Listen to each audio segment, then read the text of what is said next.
All right, so this is the last morning, guys. Last morning of the last day of the last race day of this weekend. I am clearly a little bit sunburnt because I didn't think the sun was actually going to come out yesterday. So luckily, and of course, it did. My lips are completely burnt and they hurt, and I keep moisturizing the balls out of them because they hurt. Um, and yeah, I'm kind of out of it because I had an interesting night last night. And interesting, by what I mean by interesting, it was wonderful.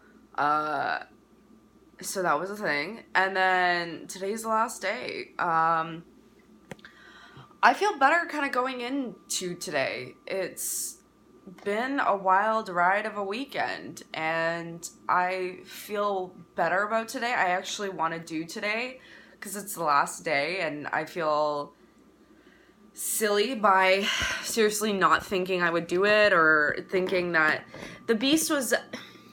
I spoke to somebody yesterday that kind of talked about I ran into a couple on the course yesterday that mentioned the woman mentioned that the second day is always the hardest because it's the longest, and it's always just it's harder for whatever reason. And it definitely was really hard yesterday. It was really emotional because I was alone for so much of it.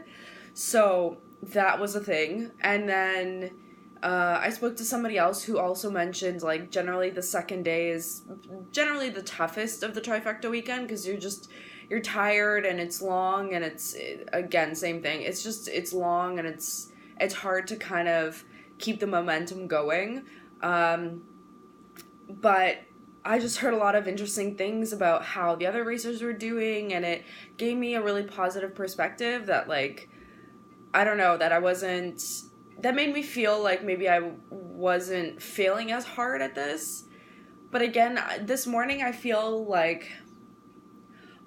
happy with the fact that I am a fully functioning, capable human being. I am healthy, and I'm happy about that. I'm really happy about the fact that I'm seriously, like, I'm healthy and there's no serious issues going on with me. I can get up in the morning and I feel fine today. Like, I feel sore. I do feel sore, and I'm pretty bruised up. So don't think that's not a thing. I am very bruised up today, and I have a couple of annoying cuts on the back of my ankle right now that are still kind of stinging. And I tried everything to wash the dirt out of them yesterday because I learned my lesson last year where I didn't clean a wound properly and it got severely infected.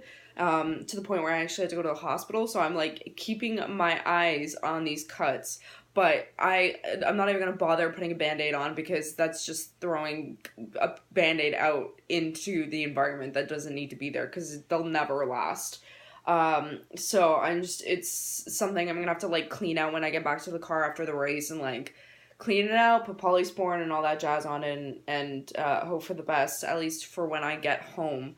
Um, so, I don't know. It's been a wild ride. I have to leave this place shortly to get to the race grounds, and I want to get there a little bit earlier today. I feel like the last 2 days I've just kind of shown up on time where I've pulled in, I've paid for parking, I've gone, checked in, and then I've, like, sat around for 10 minutes and then it was starting time. So I want to get there a little bit earlier today. I kind of want to just chill out, maybe buy something. Probably not this morning, but at some point when I finish today. Today the course is supposed to be around 12 kilometers, so basically half the distance of, or less than half of what yesterday was supposed to be. So I'm feeling pretty good because yesterday I was kind of keeping an eye on my watch that was obviously keeping track as far as my distance was going. And around that, like, 11, 12 kilometer mark, I felt still pretty good. Like, I was feeling okay, but I was ready to be done.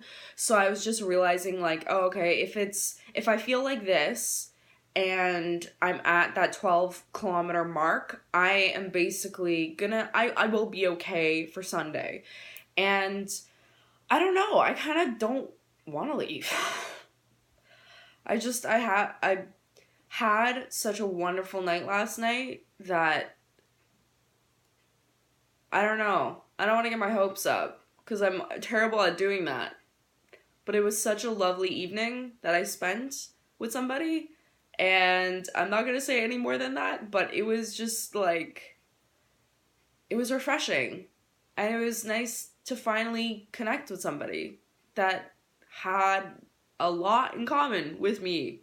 Again, I don't know what it is this year, but I'm like meeting a lot of people that have a lot in common with me, which isn't a bad thing. It's just rare for me to find or meet guys that I guess are interested in me that also have a lot of things, like find a lot of things interesting or cool that I do. So it was just nice to have, like, connect with somebody like that. And yeah, I don't know. We had a lovely night, to say the least. It was great. It was a good time. Cooked dinner, had drinks, blah, blah, blah. But yeah, I have packed up everything as far as I think I have. I think I got everything. I cleared out the fridge. I've cleaned up the kitchen. I've washed my pots and pans because I wasn't sure if this place was going to be as fully stocked as I had hoped. And I guess I feel a little bit more comfortable sharing the space that I'm in now because I'm leaving today, so I just feel comfortable about it. But this is the kitchen. This is the back door, and my car's just parked right out there. But this is the kitchen. And it's a pretty, like, it's a fully stocked kitchen. And, like, I had seen in the photos, because this is an Airbnb, and I had seen in the photos that it was, like, I really was looking for a place that had a kitchen because I knew I'd be cooking dinner for myself. Or, like, that was the one thing that I really needed, that or a washer and a dryer. So the fact that I just got a kitchen, I, like, settled on that. I was really happy. This is the living room. And I didn't turn on the TV once. I didn't figure out the fireplace. I just didn't bother. This is the second bedroom. So this place, the light turns on here. This blinding light. This is the second bedroom. I didn't need the second bedroom, but it, I guess, was maybe the only cabin on this property that was available.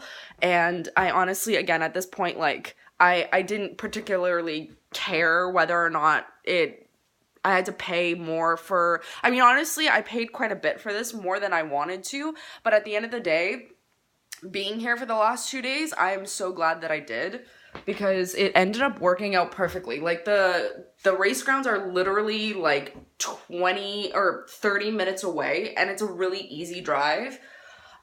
Here's the bathroom. I know I look like I've probably been hit by a bus, and I'm just gonna leave that there. I feel like I've more or less feel like I've been hit by a bus. My hair feels like straw, and the only problem I have with this place, and, like, it's to be expected with cabins, there's really no hot running water in the shower, and that's what's really sucked the last 2 days. So my hair is completely just fried. Like, it's fried from all the mud and from all the dirt and washing my hair incessantly for the last 2 days and just showering as much as I possibly can the last 2 days. But yeah, this is the bedroom. It's not, like, crazy exciting. It's just a small little bedroom. But this, like, 2-bedroom cabin kind of worked out perfectly for everything that I really needed it to be this weekend. It's clean. It's felt safe. I had a little bit of miscommunication, I guess, in when I got here with the person that is renting the space, but I called them right away to, like, just make sure that everything was good and everything was fine, and everything, like, check-in was a little bit tricky because I apparently don't know how to work a lockbox or don't understand how it worked, so that was the only tricky thing for me, but that was just me having a blonde moment, and eventually I figured it out. But overall, like, this cabin was really perfect, and it was a little bit lonely at first being here by myself, but then once I had somebody come over, it was definitely so much more fun to just have the space and just to sit and chat with somebody. Like, that was really pleasant as far as this cabin goes, and it made it easy to, like, drive back and forth into town. It's so close to basically everything. Like, I went for an LCBO run the other day, or last night. Like, I just wanted to go get some more ciders, and I looked up to see that the LCBO here actually has the cider I can't find anywhere in Toronto. So I, like, bought a whole bunch just so I can take them home. I have, like, I think 6 or 7 cans sitting in my fridge right now, or in my car right now. But yeah, that's about it. I need to wrap up a little bit, like, soon. I need to leave soon. I'm gonna leave actually probably right now, to be completely honest. I'm just gonna run to the washroom. I'm gonna lock up this place. I'm gonna grab everything that I need, and then I'm heading over to the to the race grounds to wrap up day 3. I think I'm just gonna go all out today, in the sense that I'm gonna go balls deep and just wear shorts and say fuck you to my legs. And it's actually pretty cold outside today, so that's gonna be the only, like, really miserable thing about wearing shorts today. But at the same time, sorry, I had to put you guys on the coffee maker because I wanted to lock the back door. As much as it's gonna suck having to wear shorts today, like, I just feel like, fuck it, why not? Why not just the last day go balls deep and wear shorts? But yeah, I'm gonna go to the washroom. I'm going to pack up the last few things into the car, and I'm gonna head over, and we're gonna see what's going on over there today, and see if there's any more familiar faces that I run into today.